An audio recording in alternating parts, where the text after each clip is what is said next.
Ya Tuhan, sudilah membuka hatiku, supaya mulutku mewartakan pujianmu.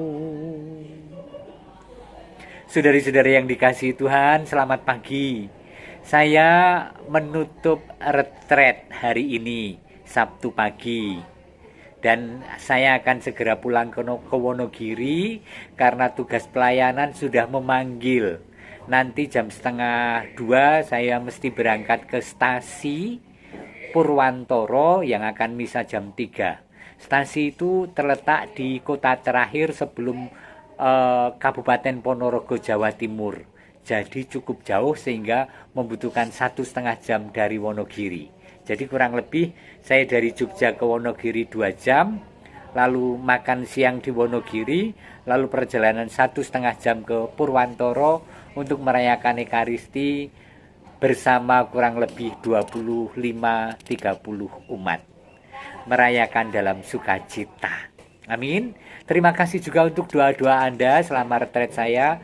Saya sangat menikmati keheningan dan kesendirian selama 6 hari, tetapi juga seperti saya sharekan di video, tema-temanya sangat dahsyat, luar biasa, dan mengetuk hati saya untuk terus memperbarui dan memurnikan pelayanan. Maka bersama ini saya mengucapkan terima kasih kepada Anda semua. Berikutnya sekarang saya ingin menyampaikan poin terakhir dari seluruh retret yang bisa menjadi bekal yang memberanikan saya untuk melayani lebih lanjut. Yaitu temanya adalah kuasa Allah di dalam kelemahan. Saya senang karena saya memang lemah dan harus saya akui, tetapi Allah punya kuasa dalam kelemahan kita. Rick Warren menuliskan begini, menarik sekali. Allah senang memakai orang-orang lemah. Lihat, perhatikan, bukan Allah menyempurnakan orang lemah supaya dipakainya. Enggak. Allah memakai orang-orang lemah. Seringkali kita menolak atau menyimpan atau malu dengan kelemahan diri kita sendiri. Padahal memang setiap pribadi itu tidak sempurna. Setiap pribadi itu lemah. Dan bahkan seringkali kita menyangkali kelemahan kita, membela dan mencari dalih untuknya, menyembunyikan dan membenci kelemahan. Benar ya, kita seringkali membenci kelemahan. Kok ini sih aku?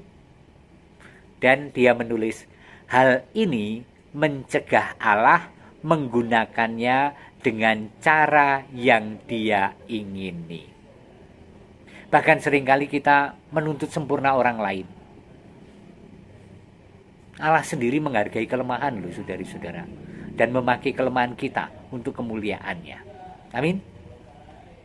Ingat bahwa ada firman, memang Allah sengaja memilih yang dianggap lemah oleh dunia ini, supaya orang-orang yang gagah perkasa menjadi dibuat malu.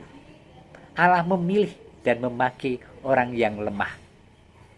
Kelemahan-kelemahan kita bukanlah suatu kebetulan. Allah dengan sengaja mengizinkan ada di dalam kehidupan Anda dengan tujuan untuk menunjukkan kuasanya melalui Anda. Lihatlah Paulus yang mengeluh bahwa selalu ada duri. Tetapi biarlah itu terjadi supaya kemuliaan Allah nyata di dalam hidup kita. Atau saya punya semboyan atau moto waktu tahbisan begini, tetapi harta rohani yang indah itu kami bawa pada diri kami yang tidak berharga ini, yang dibuat dari tanah, dari bejana tanah liat. Harta berharga aku bawa dalam bejana tanah liat. Dengan demikian nyatalah bahwa kuasa itu berasal dari Allah dan bukan dari diri kami. Maka saudara-saudara, dari sini kita sudah diajak untuk mengakui bahwa memang kita itu punya kelemahan dan keterbatasan. Bahwa orang menuntut kita sempurna, ben wae. Kita bukan cuek dan maklum, hanya maklum dengan kelemahan. Enggak. Kita sungguh-sungguh mengoptimalkan keterbatasan itu untuk pelayanan dan untuk kemuliaan Tuhan. Tetapi bahwa orang tidak mudeng dengan itu, ya wis ben wae, ya kan? Silakan dia mau memperlakukan Anda seperti apa. Kita tidak beguguk ya, tetapi lihatlah Allah ingin menggunakan kelemahan kita. Luar biasa. Terhadap kelemahan-kelemahan yang kita miliki, kita bisa mengambil sikap apa? Yang pertama, akuilah kelemahan-kelemahan Anda. Akuilah ketidaksempurnaan Anda. Berhentilah berpura-pura memiliki semua dan jujurlah tentang diri sendiri. Daripada hidup dalam penyangkalan atau membuat alasan-alasan, ambillah waktu untuk mengenali kelemahan-kelemahan pribadi Anda. Anda bisa membuat daftar kelemahan-kelemahan tersebut. Tentu saja banyak orang tidak menyetujui ketika kita refleksi tentang kelemahan. Seolah-olah kita ingin orang lain memaklumi bahwa kita terbatas. Enggak, saya tidak ingin orang memaklumi. Tetapi setiap orang pasti menyadari bahwa diciptakan tidak dalam kesempurnaan sebagai yang kita angankan, tetapi dalam kelengkapan supaya peran kita melengkapi peran yang lain untuk membangun jemaat, untuk memuliakan Tuhan, untuk membangun dunia. Oke, ada yang dimiliki orang lain dan kita tidak memiliki dan kita menyebut itu sebagai kelemahan kita. Maka yang pertama, mengakui kelemahan. Kedua, mari kita lihat Paulus mengatakan apa. Sebab itu terlebih suka aku bermegah akan kelemahanku, supaya kuasa Kristus turun menaungi aku. Karena itu aku senang dan rela di dalam kelemahan oleh karena Kristus. Paulus loh itu. Jadi artinya ayo enjoy dan menerima kelemahan kita sebagai kelemahan.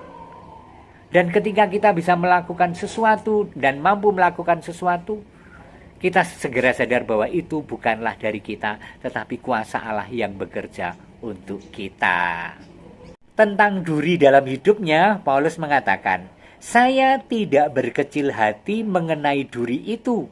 Sebab apabila saya lemah, saya menjadi kuat.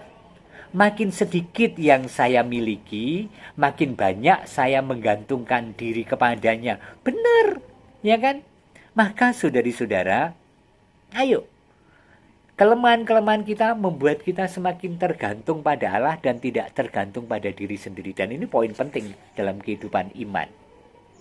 Dan kata Paulus berikutnya, jadi supaya aku tidak menjadi sombong, aku diberi suatu penghalang untuk membuatku tetap ingat akan keterbatasanku.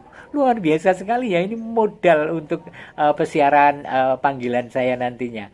Kelemahan-kelemahan kita mencegah kita untuk sombong. Dahsyat.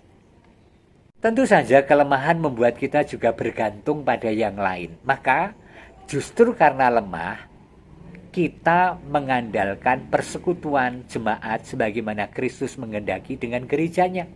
Maka menjadi modal untuk pelayanan kita justru karena kita lemah. Ingat saudara-saudara, bukan karena kita mampu kita melayani, tapi juga dalam kelemahan kita pun bisa melayani. Amin.